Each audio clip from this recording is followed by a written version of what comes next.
캘리포니아주 변이 바이러스가 최근 확산세를 보이면서 지배종으로 등장한 상황인데 이 잘 변화하는 성질 때문에 계속 다른 변종이 생겨나고 있어 우려가 커지고 있습니다. 영국 옥스퍼드 대학과 아스트라제네카가 함께 변이 바이러스 개발에 나서고 있습니다.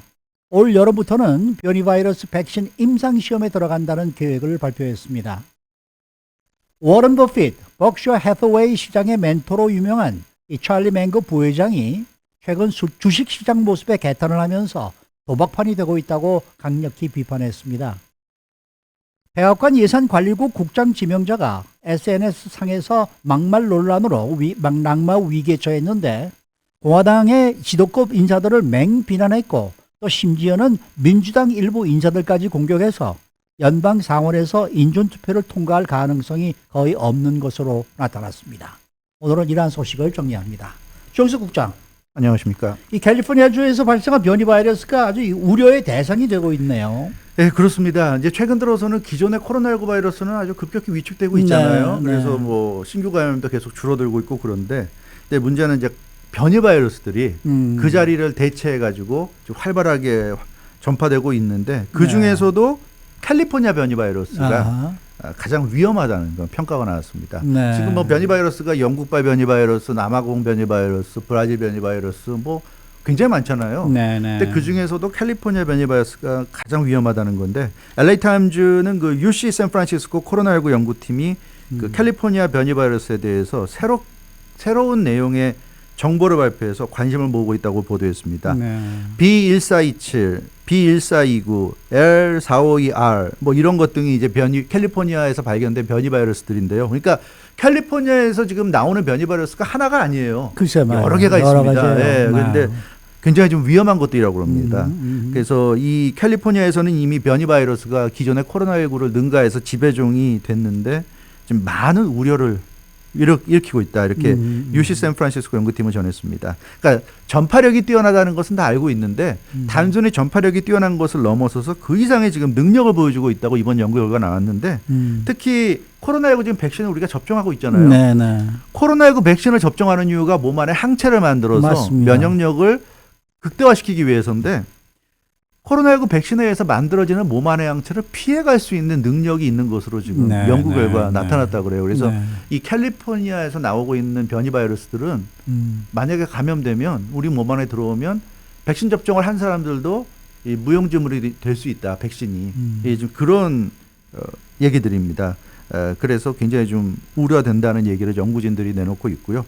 게다가 살상력, 중증력 그러니까 이 캘리포니아 변이 바이러스에 감염됐을 때 사망까지 가거나 또는 중병으로 갈 수 있는 가능성이 기존의 코로나19보다 훨씬 더 높다. 지금 이렇게 나오고 있어요. 그래서 굉장히 지금 과학자들이 우려하고 있는 그런 상황이고 그래서 이 신규 감염이 최근에 급감소세를 보이고 있지만 이 변이 바이러스를 중심으로 해서 다시 또 확산세가 좀 높아지는 거는 아닌지. 근데 뭐 이렇게까지 살상력이 높으면 걸린 사람들이 다 죽거나 병들게 되면 사실 확산되기가 쉽지는 않을 텐데. 근데 어찌됐건 지금 좀 많이 걱정스럽다는 얘기들이 좀 나오고 있습니다. 그래서 이 뭐 LA 타임스 같은 경우에는 지금 이렇게 캘리포니아주의 변이 바이러스를 보도를 했습니다만은 네.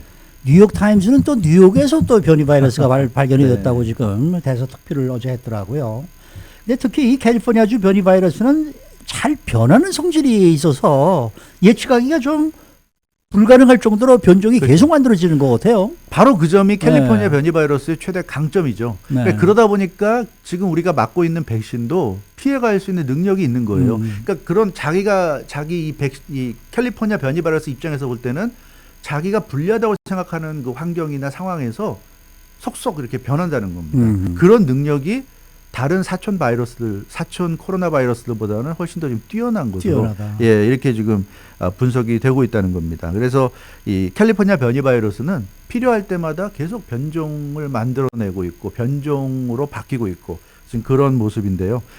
그렇기 때문에 과학자들이 판단할 때는 다른 변이 바이러스들에 비해서 굉장히 좀 쉽게 변종이 되는 것 같다. 캘리포니아 변이 바이러스들이 그러니까 뭐 남아공 변이 바이러스와 캘리포니아 변이 바이러스가 만나면 캘리포니아 변이 바이러스가 남아공 변이 바이러스와 결합해서 또 다른 제3의 변이 바이러스를 만들어내는 이런 식이 된다는 거예요. 네. 지금. 그렇기 때문에 캘리포니아에서 지금 변이 바이러스가 한 개도 아니고 여러 개가 지금 나타나고 글쎄요, 있는 이유가 계속 지금 변하고 있다고 그럽니다. 그러니까 우리가 지난번에 왜 얘기했잖아요. 이 참 바이러스라는 게 참 영악하다고 얘기를 했는데 정말 다시 한번 그런 느낌이 들어요. 근데 하필이면 또 네. 이거 캘리포니아에 있는 바이러스가 글쎄 가장 영악한 말이에요. 것 같아서 지금 걱정스러운데 그렇기 때문에 일단 과학자들은 백신 접종을 최대한 신속히 맞춰야 될 것이고 마스크 착용을 비롯한 방역 수칙을 철저히 준수해야 한다 이렇게 얘기하고 있습니다. 지금 그 한번 보도해드린 기억이 나지만 당장 다음 달 3월 말이 되면 캘리포니아 지역에서 변이 바이러스들이 지배종이 되는데 그 정도가 90%에 달할 것으로 보고 있어요. 그러니까 3월 말이 되면 네. 캘리포니아에서 우리가 이제 감염되는 사람들의 90%는 이 변이 바이러스에 감염되는 겁니다. 기존의 코로나19 바이러스가 아니라. 그렇기 때문에 그렇게 되기 전에 이미 지금도 그러니까 50% 이상은 되고 있지만 90%까지 가기 전에 빨리 백신 접종을 하고 계속 마스크 착용을 열심히 해서 이 전파를 최소화시켜야 된다. 그러니까 지금 백신은 사실은 그 캘리포니아 변이 바이러스를 제대로 막지 못하는 것으로 보이긴 하지만 그래도 접종을 해놓고 있어야 조금이라도 낫지 않겠는가. 이렇게 생각을 하는 것 같고요. 네. 그리고 지금 코로나19 수치가 급감사하기 때문에 경제활동이 재개되고 있지 않습니까? 네, 네. 정상화로 가고 있어서 사람들은 더 활발히 지금 활동을 하고 있습니다. 그래서 사람과 사람들이 접촉하는, 컨택하는 그 비율이 점점 높아지고 있어서 이런 상황 속에서 우리가 할 수 있는 최선의 방법은 마스크 잘 쓰고 기왕이면 2개씩 쓰고 그리고 사회적 거리를 확실히 유지하고 그리고 절대로 게더링하지 말고 이런 기본 원칙을 잘 지키는 수밖에 방법이 없다. 그렇지 않다면 힘들 것이다. 그래서 백신은 뭐 그렇다고 무용지물이니까 맞을 필요 없네라기보단 그래도 맞고 접종은 하고 각종 방역 수칙을 방패 삼아서 잘 대응할 수밖에 없다. 그거 외에는 방법이 없다. 지금 이렇게 얘기하고 있는데요. 이게 참 걱정스럽습니다. 네. 그러니까 요즘 이 변이 바이러스가 말씀하신 대로 세계 각국에서 이 지배종이 되거나 네. 또 지배종으로 달려가다 보니까 이제는 변이 바이러스도 백신 개발이 시작이 된 거 아니겠습니까? 네, 그렇습니다. 그래서 글로벌 제약사인 아스트라제네카와 영국의 그 옥스퍼드 대학 연구진이 지금 공동으로 코로나19 백신을 개발 중인데요. 올 여름부터 변이 바이러스에 대응할 백신의 임상 시험에 착수한다고 밝혔습니다. 이게 이제 오늘 나온 소식인데요. 네. 그러니까 옥스퍼드 대학 팀과 애스트라제네카 연구팀이 이제 합동으로 여름부터 변이 바이러스 백신 임상 시험에 들어간다. 이제 이런 얘기입니다.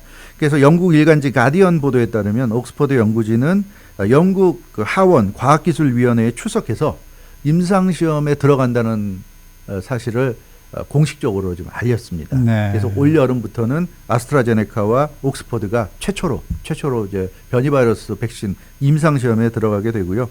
그래서 이 여름에 들어가서 이제 임상 시험 하게 되면 지금 상황이 급박하니까 좀 충분한 여유를 갖고 시험을 할 수 있는 게 아니기 때문에 그렇죠. 최대한 서둘러서 해가지고 아마 변이에 대응할 백신이 활용 가능한 수준인지를 올 가을쯤이면 확인할 수 있을 것 같다. 이렇게 지금 언급을 했다고 그래요. 이렇게 되면 이제는 아스트라제네카 백신이 이제는 또 게임 체인저가 될 수 있지 않겠는가. 지금은 뭐 화이자나 모더나가 이제 주로 이제 리드하는 백신이었는데 이렇게 되면 이제는 아스트라제네카의 변이 바이러스 백신이 이제는 또 우리가 맞아야 될 백신이 될 수도 있을 것 같은데 아무튼 참 이 궁금한 상황입니다. 이 가을쯤 확인이 된다 그러면 정말 상당히 빠르게 진행이 되는 거예요. 네, 그렇습니다. 이번에 그 영국 그 하원에 출석한 쉐라 길버트 옥스퍼드대 연구소는 현재 변이 바이러스의 면역력을 제공할 새로운 백신의 초기 물량을 생산하고 있다고 설명했어요. 그러니까 이미 기존의 코로나19 바이러스 백신을 만들었을 때 변이 바이러스에 대응할 수 있는 백신을 만드는 거는 사실은 굉장히 좀 쉬운 편입니다. 왜냐하면 코로나 바이러스들이 대부분 비슷한 성질이거든요. 그렇죠, 다 사총간이기 때문에. 그래서 이미 기존의 코로나19 바이러스 백신을 만들었기 때문에 그걸 약간은 이제 변형시키면 변이 바이러스 백신을 만들 수가 있어서 지금 생산을 하고 있는데 이게 얼마나 효과가 있는지 그리고 부작용은 없는지 이런 것을 임상시험을 통해서 확인할 것이고 그러니까 초기 물량 생산한다는 것은 이제 임상시험 할 그런 양을 이제 만든다는 얘기입니다. 그래서 임상시험에서 큰 문제가 없다고 한다면 곧바로 지금 애스트라제네카가 대량 생산을 할 수 있다. 이렇게 지금 옥스퍼드 대학 연구팀이 밝혔습니다. 그래서 세라 길버트 옥스퍼드대 교수는 모든 게 제자리로 돌아갈 수 있도록 준비를 시작해야 한다. 이렇게 얘기했고요. 현재로서는 가을에 변이 바이러스 백신에 접종을 할 수 있는 준비가 되어 있다. 그러니까 여기 이 임상 시험에서 효능이 확실히 나오고 또 가장 중요한 게 이제 부작용, 네네. 사이드 이펙트, 심각한 부작용이 없다는 것만 확인이 되면 얼마든지 대량 생산을 할 수 있다. 지금 이런 얘기를 하고 있고요. 그래서 아마도 모든 게 계획대로 진행이 된다면 올 겨울이 오기 전에 새로운 변이 바이러스 백신이 나올 수 있다. 지금 이런 얘기를 옥스퍼드 대학이 지금 밝히고 있습니다. 그렇기 때문에 뭐 아무튼 조금만 더 참아낸다면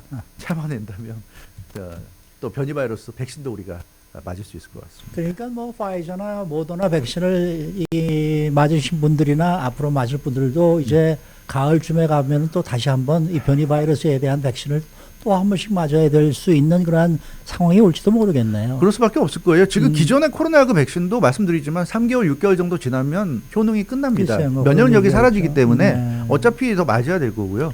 그러니까 뭐 마찬가지예요. 예. 그럼 가을부터는 이제 변이 바이러스 이 백신이 접종이 가능할까요? 뭐 이론적으로 모르겠는데 근데 현실적으로는 좀 어렵지 않을까 싶어요. 그 여름부터 임상 시험에 들어가서 가을 정도면 이제 백신의 효능 또 네. 백신의 부작용 여부를 이제 알 수 있게 된다는 건데 이제 부작용이 없고 효능이 있고 그러면 지금 만들어 놓은 걸 그대로 그냥 생산하면 되니까 아마 그게 가장 최상의 시나리오인데 조금이라도 이상이 있거나 그러니까 부작용이 난다거나 또는 효능이 기대에 못 미친다거나 그러면 좀 바꿔야 되잖아요. 또 네, 내용. 네, 그럼 또 네. 시간이 걸릴 거 아니에요. 네. 그리고 나서 다시 또 임상시험 해야 되고 그러니까 이게 임상시험 들어가서 어떤 결과가 나올지는 누구도 예측할 수 없기 때문에 최상의 시나리오라면 뭐 늦가을이나 초겨울쯤부터 백신 생산이 이루어져서 우리가 접종할 수 있다고 생각할 수도 있는데 그러나 임상시험에서 어떤 결과가 나올지를 그렇죠, 예측을 그렇죠. 못하니까 좀 기다려봐야 될 것 같습니다.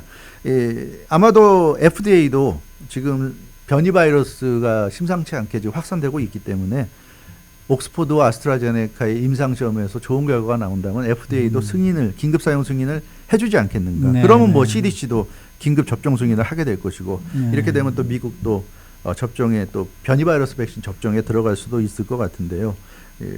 아마 가을은 좀 어렵고 빠르면 뭐 올겨울, 뭐 올해 말이나 내년 초 뭐 이런 예상도 해볼 수가 있는데 일단 중요한 거는 부정적인 좀 기대에 못 미치는 결과가 나오지 않아야 된다. 이게 좀 대전제가 되는 것 같습니다. 이게 뭐 역시 가장 중요한 것은 시작이라고 볼 수 있는 올 여름이 되겠네요. 예, 그렇습니다. 이 세라 길버트 옥스퍼드 대학 교수도 그런 얘기를 했는데요. 네. 여름 동안 결정을 내려야 한다. 이런 얘기를 했어요. 네. 그러니까 변이 그 바이러스 백신에 대한 면역 반응을 확인하기 위한 임상 시험부터 변이 바이러스 또 기본 바이러스에 대한 자료를 입수해서 상황을 모니터하고 가을에는 어떤 일이 벌어질지 결정하게 될 것이다. 이렇게 얘기했어요.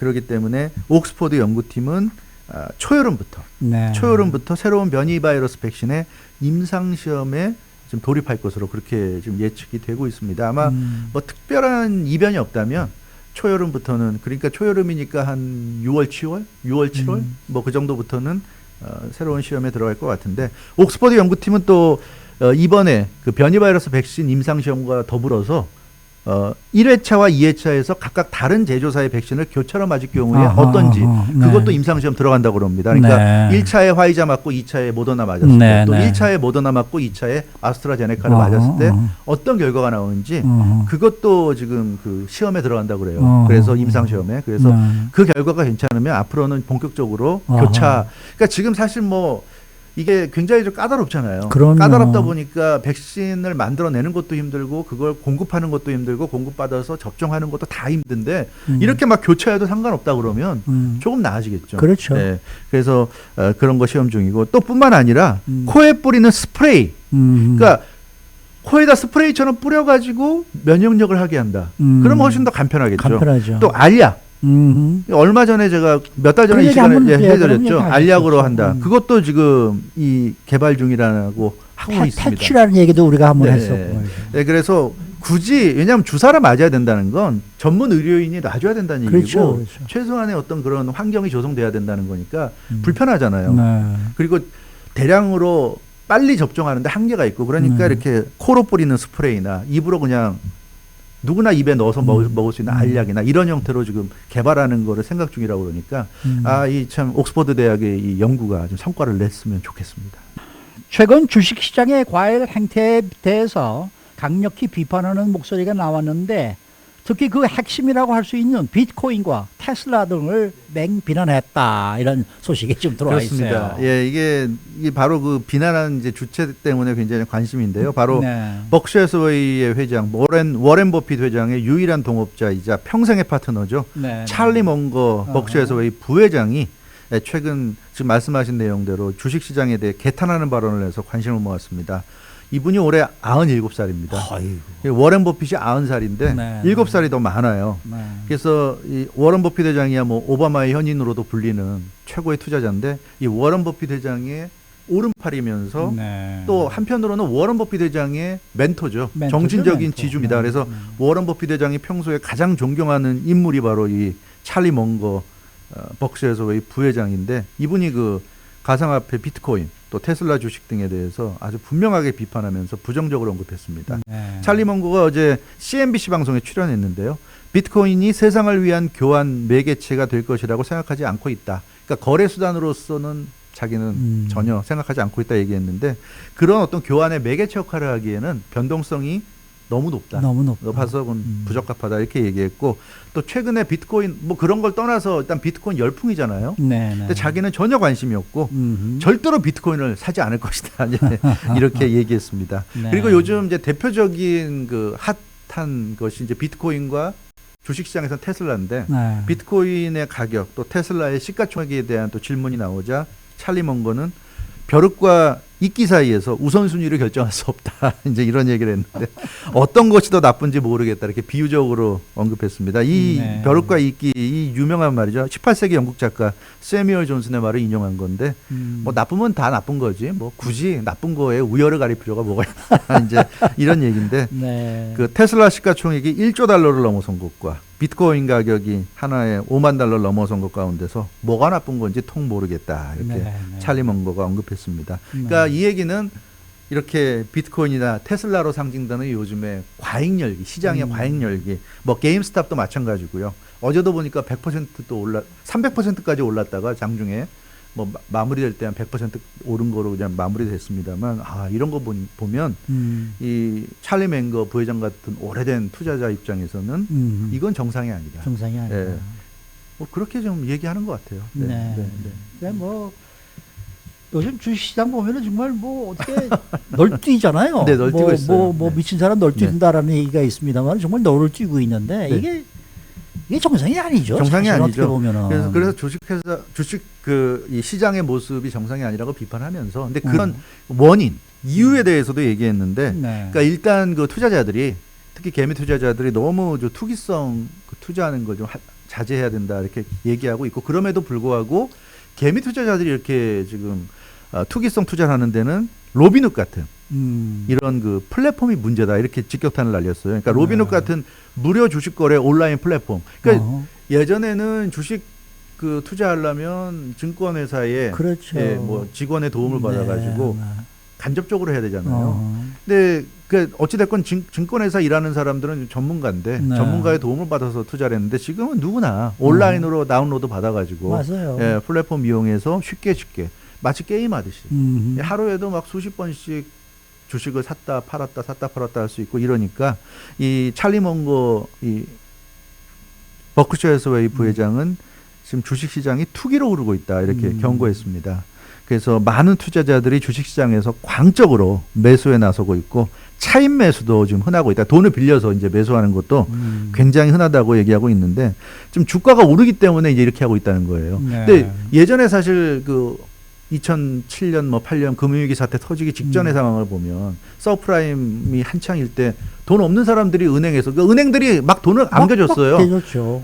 부동산 주택 사면 무조건 돈이 오르니까 당신 돈 없고 자격 안 돼도 상관없고 그냥 돈 줄 테니까 대출해 줄 테니까 가서 살아. 사기만 하면 돈이 오르니까 당신도 이득, 은행도 이득. 그러다가 이제 부동산 시장이 붕괴하면서 다 망했는데 네. 지금 주식 시장도 약간 그런 느낌이 든다는 그런 뉘앙스로 지금 얘기를 하고 있는 겁니다. 그래서 찰리 멍거 부회장은 굉장히 위험한 투자 방식으로 지금 투자자들이 시장에서 투자를 하고 있다. 그래서 주주들은 주식을 갖고 있는 사람들이라면 사리를 더 분별할 줄 알아야 된다. 이렇게 강조했고요. 군중 심리에 휩쓸려서 가격이 오른다는 이유로 주식을 사면 절대 안 된다. 이렇게 얘기했습니다. 그런 식의 매수는 그러니까 투자가 아니라 도박이다. 이렇게 얘기했고요. 그 마지막은 결국 처참하게 끝나고 말 것이다. 그 언제가 될지 시기만 모를 뿐이지 반드시 결말은 처참할 것이다. 이제 이렇게 얘기했는데 참 아주 무서운 경고의 말을 좀 한 것 같습니다. 네. 그러니까 원칙을 지키면서 제대로 된 투자를 하라. 이게 이제 투자하는 사람들에게 항상 그 전문가들이 얘기하는 공통적인 이 조언이 바로 이거거든요. 그렇죠. 네. 원칙을 지키면서 네. 항상 장기적으로 보고 이 제대로 된 투자를 해라 이렇게 얘기를 하는데 그게 그렇게 해야 된다는 얘기죠. 그렇게 해야 되는 건데 사실 좀 눈앞에 근데 워낙 주식시장이 호황이고 굉장히 하루 이틀 사이에 막 확확 올라가는 게 눈에 보이니까 사람들 마음이 급해지는 거죠. 그래서 지금 투자자들이 주식시장에서 마치 경마 도박하듯이 그런 식으로 지금 거래를 하고 있고 그래서 찰리 먼거 부회장은 로빈훗 같은 그런 플랫폼이 온라인 플랫폼이 아주 주범이다. 네. 그러니까 주식 거래로 증권사들로부터 사실 로빈훗이 일반 개미 투자자들한테는 무료로 제공하지만 판을 깔아주지만 어디서 돈을 얻냐면 그 증권사들로부터 수수료를 챙긴단 말이에요. 그러니까 그런 역할을 하다 보니까 이 로빈훗이 공정한 그런 그 장만 깔아주는 곳이 아니라 적당하게 그 판을 조절하고 이럽니다. 그러다 보니까 이 개미 투자자들에게 손해를 안길 수 있다. 이런 지적을 하고 있고요. 로빈훗 같은 곳들이 투자자들의 도박성 투기를 부추기는 그런 온라인 플랫폼이 되고 있는데 이런 온라인 플랫폼들이 만들어지도록 놔둔 게 실수였다. 이런 얘기까지 했어요. 그러면서 현명한 사람들은 이런 흐름과 거리를 둔다. 이런 얘기를 하고 있는데 아무튼 그 찰리 먼거의 이런 그런 그 주장이 과연 어떻게 받아들여질런지는 모르겠습니다. 네. 예. 이 얘기를 또 뭐 요즘 세대들은 속된 말로 그런 얘기할 수 있어요. 무슨 꼰대 같은 발언이냐 얘기할 수도 있지만 저도 그런 생각을 좀 예. 잠깐 했었어요. 예. 이게 뭐 연세가 많으신 말이죠. 예. 거의 100세가 예. 된 그러한 그렇죠. 이제 분이 이게 좀 너무 고리타분한 생각에서 지금 그런 말씀을 하신 게 아닐까 하는 생각이 들기도 합니다만은 어쨌든 지금 너무 좀 과열이고 너무 좀 널뛰기 한다는 게 그렇게 뭔가 정상적인 것 같지는 않단 말이에요. 네. 이 테슬라의 CEO 같은 사람들이 한마디 안 했습니까? 여기에 대해서 아주 아직은 뭔가 한마디 할 것 같은 느낌이 네. 드는데. 네. 자, 백악관의 이 예산국장 지명자가 낙마할 위기에 처했다. 네. 이건 또 무슨 얘기입니까? 예, 그 유색인정 여성 최초로 이 백악관 예산관리국의 국장으로 지명된 그 니라텐든이 그 연방상원 상임위원회 인준 그 표결이 좀 연기되면서 표결에 제대로 아마 들어가기도 어려울 것 같고 들어간다 해도 좀 낙마될 것 같다 이런 얘기가 나오고 있어요. 이 연방상원 그 상임위원회 인준 표결이 연기된 이유가 바로 막말 논란 때문입니다. 그 이 니라텐든이 예전에 그 트위터로 공화당 의원들을 향해서 볼드모트 그 해리포터 시리즈 아시는 분들은 다 아시겠죠. 그 최악의 그 악당 마법사죠. 네. 공화당 의원들을 볼드모트 같은 존재들이라고 불렀고 뭐 사기꾼, 최악 뭐 이렇게 폄하한 발언이 지금 부메랑으로 돌아왔다는 평가인데요. 뉴욕타임즈에 따르면 연방상원 국토안보 정부 업무위원회와 예산위원회가 어제로 예정됐던 니라텐든에 대한 인준 표결을 연기했다고 합니다. 이 연방상원 국토안보 정부 업무위원장인 게리 피터스 상원의원이 의원들에게 평가할 시간이 조금 더 필요하다고 기자들에게 설명했다고 그러는데요. 인도계 이민 2세인 그 니라텐든 지명자가 조 바이든 행정부에 입각하면 최초의 유색인종 여성 그 예산국장 그 지명자가 되는 건데 그런 의미가 있음에도 불구하고 현실적으로 좀 어려워진 것 같습니다. 네. 네. 도대체 뭘 어떻게 얘기한 거예요? 그러니까 이 니라텐든이 미국 진보센터 의장으로 활동했습니다. 아하. 그러면서 트위터로 공화당 의원들에게 그 당시 아주 막말을 퍼부었는데 미치 메코넬 공화당 상원 원내대표 공화당 지도자잖아요. 이 미치 네. 메코넬을 볼트모트라고 그랬습니다. 이 미치 메코넬을 그러니까 최악의 그 아주 가장 안 좋은 인물 볼트모트라고 그랬고 또 탐 코튼 의원을 사기꾼이라고 그랬고 수전 컬린스 공화당 의원을 최악의 인물이다 이렇게 말했고요. 또 테드 크루즈에 대해서는 뱀파이어보다 더 따뜻한 마음을 가지고 있다. 이렇게 비난했는가 하면 네. 심지어는 버니 샌더스까지 어허. 진보의 거물 정치인 버니 샌더스 의원을 향해서도 러시아가 뒤를 봐주고 있다는 이런 또 공격까지 했어요. 네. 이 때문에 이 니라 텐든 그 지명자가 굉장히 논란이 되는데 이 사람이 더 문제가 뭐냐면 이제 백악관 예산관리국 국장으로 지명되니까 본인의 트위터 8,000건 중에서 1,000여 건을 몰래 삭제했다고 그럽니다. 이것까지 드러나죠. 그러니까 자기가 네. 예전에 했던 그런 막말들을 뒤늦게 부랴부랴 지웠는데 이게 뭐 이렇게 지운다고 없어질 일들이 아니죠. 그렇죠. 그러니까 더 문제가 된 거예요. 그러니까 니라 텐드는 그 이달 초 열렸던 연방상원 인사청문회에 나와서 깊이 후회하고 있고 사과한다고 말했지만 뭐 그런 거 갖고 뭐 진정성이 전혀 없잖아요. 그러니까 인준 통과는 쉽지 않아 보입니다. 물론 공화당과 민주당이 50대 50이어서 뭐 50대 50이 나오면 그 카말라 하리스 그 네네. 상원 의장의 캐스팅 보트에 의해서 될 수도 있는데 지금 민주당에서 이미 반대자가 나왔어요. 조메인신 상원의원이 니라 텐드니까에 반대한다. 자기는 반대표를 던지겠다. 이렇게 얘기하고 있고 초당파 공화당의 초당파 뭐 수전 콜린스나 미트 롬니나 모두 지금 반대하고 있기 때문에 표대결로 가더라도 지금 떨어질 것 같습니다. 평소에 말조심을 하고 좀 그렇죠. 잘했어야 되는데. 근데 내박을 살펴보면은 단순히 막말이 문제가 아니라는 지적이 또 그렇죠. 있어요. 뭐 단순히 막말이라면 어떻게든 수습할 수도 있는데 이 사람의 문제는 막말이 문제가 아닙니다. 그러니까 이 사람 니라 텐드는 사실 힐러리 클린턴의 아주 핵심 최측근이에요.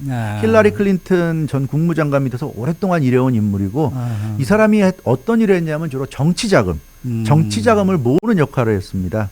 그래서 민주당의 주류 정치인들과 또 기업들을 연결시켜주는 역할을 했어요. 그러니까 이 사람이 힐러리 클린턴의 모든 돈 관리를 했던 인물이고 그러니까 조직을 위해서 돈을 모으고 돈줄을 관리해주는 집사 역할에 충실했던 그러니까 민주당 주류 기득권을 상징하는 인물 중에 한 명으로 꼽힙니다. 네. 그래서 이 사람이 뭐 인도계 뭐 이민 2세 뭐 여성이라고 하지만 그런 어떤 그런 이력만 단순한 이력만 놓고 보면 소수계고 뭐 이런 느낌이지만 이 사람이 지금까지 해온 행적을 보면 전형적인 주류 기득권 핵심 인물이에요. 예. 그래서 이 사람은 힐러리 클린턴의 최측근이면서 동시에 그 시대를 상징하는 그 민주당 그 오바마 대통령 8년 집권하는 동안에 그 핵심 인물들 오바마 대통령, 그 당시 조 바이든 부통령, 힐러리 클린턴 국무장관 이 3인방을 연결시켜주는 고리라고 이렇게 지금 꼽히고 있습니다. 네. 근데 지금은 바락 오바마 대통령이 이제 전 대통령이 됐고 힐러리 클린턴 국무장관도 전 국무장관 됐지만 조 바이든 대통령이 지금 현직 대통령이잖아요. 네. 그래서 조 바이든 대통령이 하필이면 이런 인물 그 왜 그랬을까 정말. 니라 텐든을 네. 새로운 백악관 예산국장으로 지명을 해버리는 바람에 문제가 됐는데 그만큼 민주당 주류 기득권들의 그 카르텔이 공고하다 이렇게 볼 수 있는 거죠. 그래서 민주당 주류 기득권을 묶어줄 수 있는 이 인물이 백악관 예산국장 또 하필이면 또 또 예산국장이에요. 돈과 관련된 네. 그러니까 이 사람의 스페셜티가 바로 돈이고요. 그러니까 이 사람이 백악관 예산을 관리하게 되면 글쎄요 이게 어떻게 되는 건지 예, 그렇기 때문에 이 사람에 대한 반대가 높은 것은 단순한 막말은 아닌 것 같습니다. 어떻게 보면 막말은 그냥 그 겉으로 드러난 일부 문제고요. 네. 이 사람의 문제는 바로 그런 점이다. 이 사람은 그래서 죽은인 힐러리를 위해서는 손에 피를 묻히는 일도 마다하지 않았던 그런 인물로 지금 꼽히기 때문에 이런 인물을 백악관 예산관리국 국장으로 집어넣으려 했다는 것 자체가 역시 그 조 바이든 대통령의 한계를 보여주는 것이 아닌가. 아무리 새로운 시대를 얘기하지만 본인이 평생을 워싱턴 정치권에 몸담아온 정치인으로서 역시 한계가 아닌가 싶은데 이 버니 샌더스 상원 의원까지 이렇게 맹렬히 공격한 이유를 알 수가 있죠. 바로 힐러리 클린턴은 최측근이니까 그렇겠죠. 예, 버니 샌더스가 얼마나 싫겠습니까. 네. 그러니까 이게 벌써 이 민주당 내에서도 진보파와 기존의 주류 기득권과의 어떤 이 갈등의 소지가 이런 데서도 좀 보이는 것 같은데요. 아무튼 네. 앞으로 조 바이든 대통령의 인사 우리가 좀 더 지켜봐야 될 것 같습니다. 네, 수고 많으셨습니다. 주영식 국장이었습니다.